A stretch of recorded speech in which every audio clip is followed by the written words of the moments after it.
In literature, the early 19th century was dominated by Romanticism.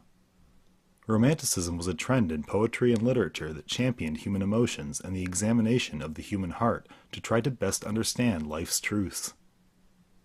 The Romantic movement occurred because some felt the ideals of the Enlightenment had taken humanity and human agency out of mankind's view of the universe. Romanticists felt regardless of mankind's greater and growing understanding of the basic mathematical laws that govern the universe, the most important truths for humans still remain in what we can learn from the analysis of human emotions and the human experience. Nature and the natural world were important, but only insofar as how humans interacted, appreciated, and were shaped by nature.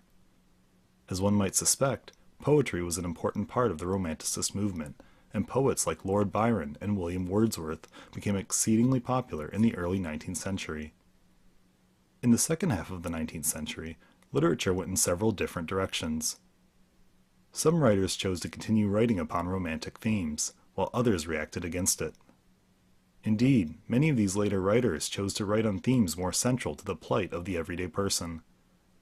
In the midst of the extreme social change that occurred in the period as most of the world rapidly industrialized, writers like Charles Dickens, George Eliot, and Fyodor Dostoevsky wrote books concerning conditions in working-class neighborhoods and in factories, and about other developing social dilemmas.